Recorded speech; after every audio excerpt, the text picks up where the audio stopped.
하나님이 주시는 말씀은 오늘부터 전도서 말씀입니다. 구약 성경을 크게 셋으로 나누죠. 모세오경이라고 불리는 성경의 처음 5책을 우리가 율법, 토라라고 부르고, 또 이후에 이스라엘의 역사와 예언자들의 이름을 따라서 그 예언의 책들이 쭉 나오는데, 이 역사와 예언을 묶어놓은 것들을 예언서 이렇게 부르고요. 또 욥기, 시편, 잠언, 전도서, 아가, 룻, 예레미야, 에가, 뭐 이런 책들, 에스더까지요. 또 나중에 뭐 다니엘이나 느헤미야나 이런 책들은 원래 구약 히브리 성경에서는 좀 다르게 또 묻고 있습니다만, 하여튼 이 책들을 성문서라고 얘기하고 지혜의 책들이다, 그렇게 말합니다. 자, 오늘은 이 지혜서에 해당하는 전도서 말씀을 이제 오늘부터 읽는데, 이 전도서 먼저 어떤 책인지 잠깐만 살펴보고 말씀을 나누죠. 전도서, 잠언 같이 붙어 있죠. 전도서는 잠언과 같이 지혜를 다룬다는 점에서 공통점이 있지만, 이 지혜가 무엇이냐라고 말하는 것에 대한 관점이 조금 다릅니다.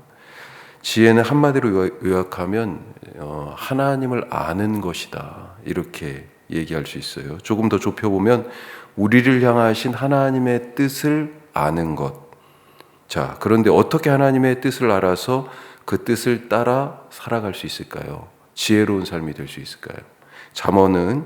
잠언에서 나오는 지혜는 하나님이 창조 세계를, 세상을 창조하시고 그것이 운행되도록 정하신 규범이 있다는 거예요. 어떤 원칙이 있어요. 그것을 전제합니다. 그 바탕이 되는 생각이 뿌린 대로 거둔다. 이걸 우리가 이제 한자말로 인과응보 이렇게 얘기하죠. 뿌린 대로 거둔다라고 하는 그런 법칙을 이 창조 세계 안에 두어 가지고 창조 세계가 그렇게 쭉 움직여지게 한다는 거죠. 오늘 5절 말씀부터 보면 바로 그런 얘기들을 하고 있는 것입니다. 해는, 그리고 6절은 바람은, 그리고 7절은 강물은, 그렇게 만물이 8절에 열심히 일하고 있다, 그 얘기예요. 사실 그 8절에 만물이 피곤하다는 것을 사람이 말로 다 말할 수 없다, 이 얘기는 이 번역 때문에 이게 무슨 말인가 좀 어려울 수 있는데, 하여튼 다 그런 얘기입니다. 그래서 이전부터 이런 일이 계속해서 세상을 살펴보니 있어 왔더라. 그 속에서 사람들이 할 수 있는 것이 과연 무엇이냐. 뭔가 대단한 걸 하고 가는 것 같지만 보니까 지금 마지막에 뭐라고 돼 있습니까? 이전 세대, 우리가 있기 전에도 이런 일이 뭐 새 것이라고 막 해놓는 것 같아요. 그런데 알고 보니까 이미 우리가 있기 전부터 그 다른 이전 세대들이 그걸 다 했어요. 그리고 다시 강물이 이렇게 다시 반복해서 다시 또 돌고 바람이 여기로 갔다 이쪽으로 다시 돌아오는 것처럼 그렇게 새 것인 줄 알았는데 알고 보니까 예전 세대에 다 있었던 것이고, 그렇게 뛰어나다라고 했는데 이전 세대들처럼 다 기억되지 않고 결국 다 지나가는 흐르는 강물과 같은 것이구나. 바로 그렇게 지금 전도서는 그렇게 얘기하고 있는 거죠. 자, 잠언은 하나님이 창조하신 이 세상을 움직이는 그런 어떤 하나님의 규범이 있는데, 그 중에 대표적인 것 중에 하나가 뿌린 대로 거둔다, 인과응보, 이것이다라고 그렇게 얘기하고 있습니다. 그래서 계절이 봄, 여름, 가을, 겨울로, 봄이 있으니까 여름이 오는 거고요, 여름이 있으니 가을이 오는 거예요. 이게 다 인과응보예요. 자, 이렇게 변하듯이 해가 뜨면 지고 심으면 나고 뜨거운 여름이 있으면 추운 겨울이 있다는 것입니다. 그래서 선한 것, 좋은 것을 심으면 선한, 좋은 열매가 맺혀지고, 악을 심으면 악을 거둘 수밖에 없게 된다. 이게 하나님의 법칙이죠. 자, 이렇게 하나님이 정해놓으신 원인과 결과를 따르는 이 삶의 규범, 이 삶의 패턴, 이것을 따라 살면 지혜롭다라고 하는 거죠. 그러니까 지금 악을 막 행하고 있어요. 이건 뭐예요? 지혜롭지 않은 거죠. 왜요? 악을 심는 거잖아요. 악을 나중에 거두게 돼 있거든. 그래서 이것을 따라 살면 지혜롭다는 것입니다. 하지만 전도서의 지혜는 뭘 얘기하냐? 이런 패턴에도, 이런 이런 패턴에도 예외가 있다라고 하는 것입니다. 하나님이 창조하시고 운행하는 세계에서 벌어지는 그런 모든 일을 이 인과응보, 뿌린 대로 거둔다라고 하는 것만으로 다 설명이 안 되더라 하는 거예요. 욥이 그 예라고 볼 수 있습니다. 욥같이 아무 잘못이 없는 사람에게 이유 없이 불행이 닥치고 고난이 찾아와서 그가 인생을 너무 지금 괴로워요. 행복하지 않습니다. 욥의 친구들이요 찾아봅니다. 뭐라고 얘기해요? 너 뿌린 대로 거둔다고 하는 이 하나님의 법칙 알아 몰라? 알잖아. 그러면서 따져요. 인과응보의 잣대를 딱 들이대면서 욥에게 네가 지금 고통받는 것은 뭔가를 분명히 잘못했기 때문에, 네가 악을 심었기 때문에 이렇게 죄를 지었으니 고난받는 거다라고 다그치면서 욥에게 회개하라고 몰아붙입니다. 욥이 얼마나 답답했어요. 이 세상 모든 것을 인과응보로만 그렇게 설명할 수 없는 부분들이 있더라. 패턴에 예외가 있더라. 자, 잠언은 이런 점에서 사람이 하나님이 세상을 창조하시고 운행하는 그 규범, 그것을, 그 원리를 잘 알고 그것을 따라 살아야 지혜롭지만, 전도서는 하나님의 그 세상을 운행하시는 그 원리, 이것을 완전히 사람이 다 파악할 수 없다는 거예요. 잠언은 이런 하나님의 규범을 알려고 노력하는 것이, 내가 다 알았어, 이건 교만이고요. 알려고 노력하는 것이 겸손이고, 그리고 그것이 하나님을 경외하는 지혜로운 삶이다, 이렇게 가르치고 있는데요. 전도서는 그 하나님의 규범을 물론 알려고 노력은 하겠지, 하지만 그걸 다 알 수 있어? 이렇게 얘기하는 겁니다. 아니, 하나님이 얼마나 크신 분인데 우리가 그걸 다 어떻게 알아? 그래서 그것을 다 파악할 수 없기 때문에 그분 앞에서 겸손하고, 그렇게 그분이 그 과정에서 우리가 하나님을 다 파악할 수 없는 분이야, 너무나 크신 분이잖아요. 그래서 하나님을 두려워하고 경외하게 된다라고 하는 것입니다. 자, 따라서 잠언은 하나님을 아는 것이 경외이자 겸손이고요. 전도서는 하나님의 뜻을 다 알 수 없기 때문에 오히려 하나님을 두려워하고 그분 앞에서 겸손하게 될 수밖에 없다. 이것이 지혜로운 삶이다, 이렇게 가르치고 있는 것입니다. 조금 우선 이 잠언과 전도서에서 얘기하는 지혜에 대해서 조금 그래도 이해는 되시죠? 자, 이것과 더불어서 전도서는 뭘 얘기하냐면, 하나님은 영원하시잖아요. 그렇죠? 하나님의 그 영원과 인간의 유한함을 강조하여 가르칩니다. 그래서 언제 죽을지 모르는 존재다 우리는. 이것을 항상 염두에 두고 살라고 얘기해요. 그래서 지혜로운 자의 마음은 어디가 있어요? 초상집에 가 있다, 이렇게 얘기하거든요. 우리는 언제 죽을지 모르는 그런 존재다. 무엇보다 짧은 이 인생을 살면서 우리가 어디 있어요? 지금 여기에 있다라고 하는 것을 깨닫고 그 삶에 집중하면서 내게 주신 일에 만족하고 감사하고, 또 지금 함께 옆에 살도록 두신 그 사람들을 사랑하고, 그렇게 살아갈 때 지금 여기에서 행복한 지혜의 삶이다, 이렇게 말하고 있습니다. 자, 오늘 우리가 1장 앞부분 11절까지 말씀을 읽었는데, 오늘은 한 가지만 딱 살펴보죠. 자, 인생은 아침 안개 같다라고 하는 것입니다. 아침 안개 같아요. 자, 2절 말씀, 우리 전도서의 아주 유명한 말씀이죠. 이게 전도서를 어떻게 보면 이끌고 있는 말씀이라고 보여져요. 자, 1절은 다윗의 아들 예루살렘 왕 전도자의 말씀이다. 그래서 다윗의 아들이고 예루살렘 왕, 이렇게 불러서 이건 솔로몬이 지은 거구나, 이렇게 생각해왔어요, 전통적으로. 그런데 다윗의 아들이란 얘기를 사실은 관용어처럼 꼭 다윗의 직접 아들, 그 육체적인 아들들만 얘기하는 게 아니고, 그 이후에 왕들이 다윗의 후손이잖아요.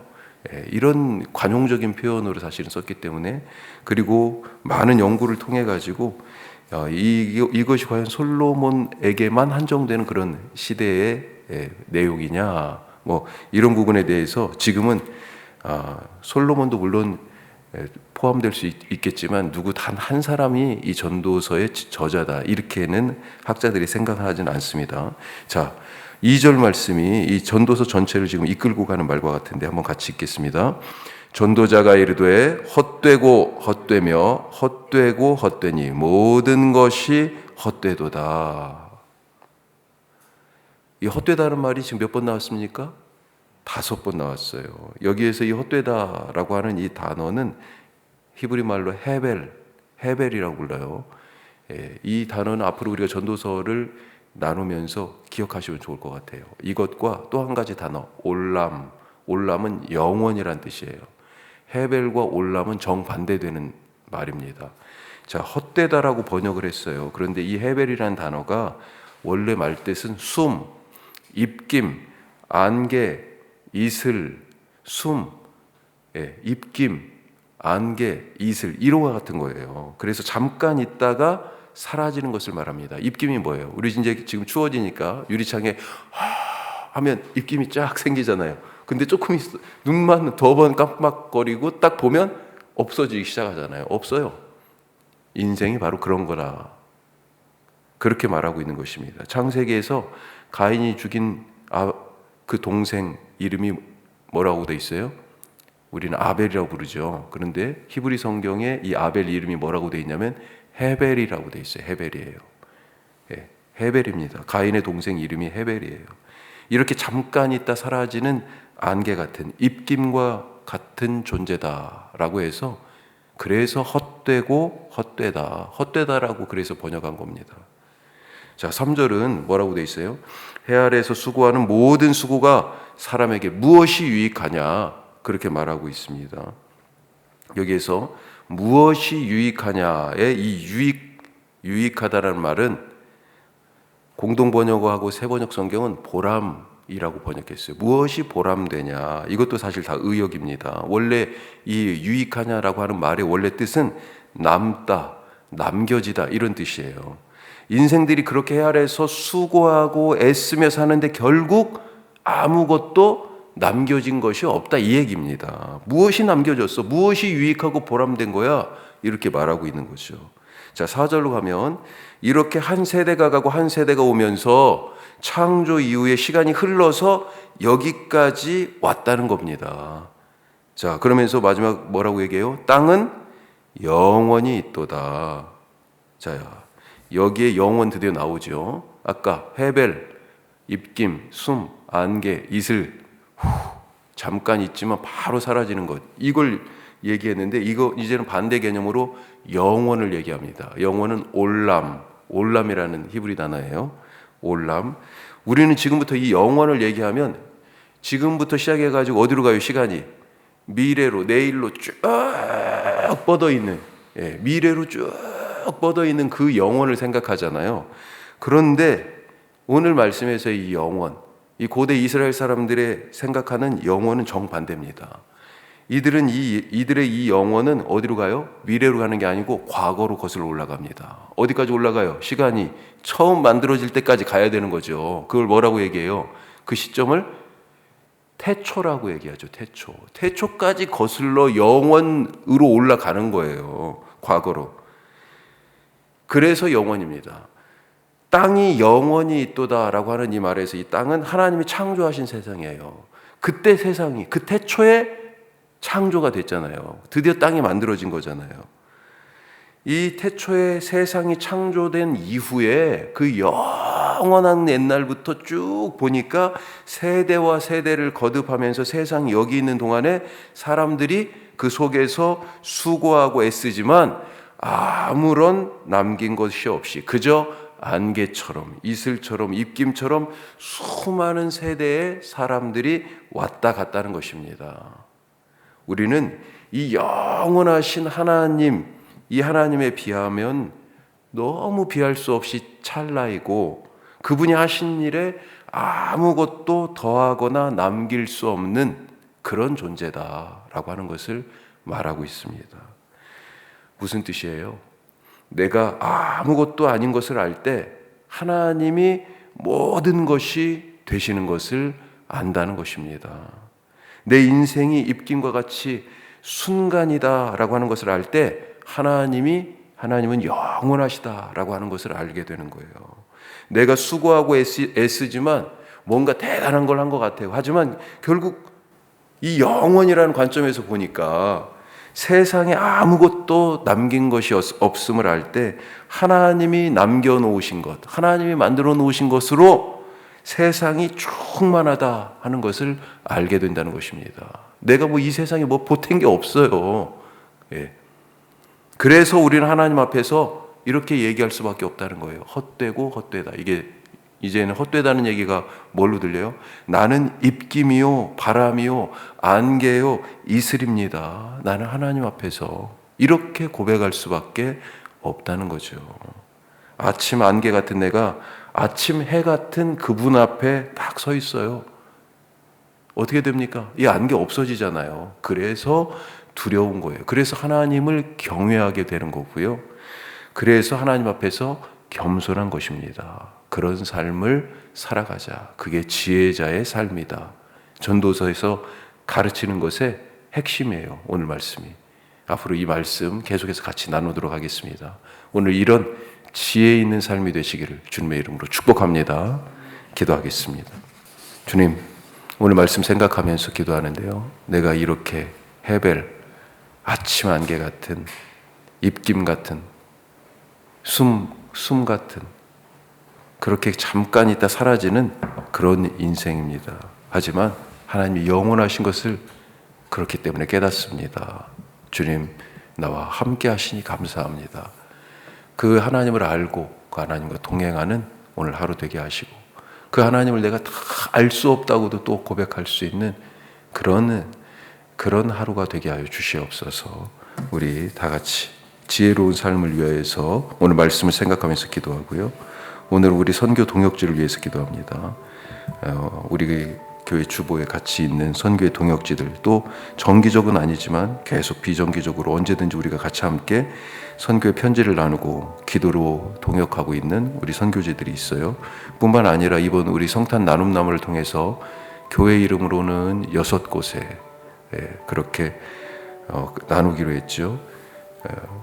필리핀의 오병이어의 집, 그리고 캄보디아의 행복한 집, 그리고 미얀마의 비전그룹홈, 미얀마가 아니죠, IT, 미국 아래쪽입니다. 쿠바 밑에 IT의 비전그룹홈, 선교지의 3곳, 교회는 혁신도시에 있는 다른 교회 1곳, 그리고 또 2곳의 기관, 연탄은행과 작은예수 공동체, 우리 같이 이번에 나누기로 했는데 하나님 정말 예수님의 사랑의 나눔이 되게 하여 주시고, 기도의 나눔이 되게 하여 주시고, 또 우리 각자가 성탄 나눔나무에 이제 나눌 곳을 적고 기도하기로 했는데 하나님, 우리에게 이 나눔이 넘치게 하여 주시옵소서.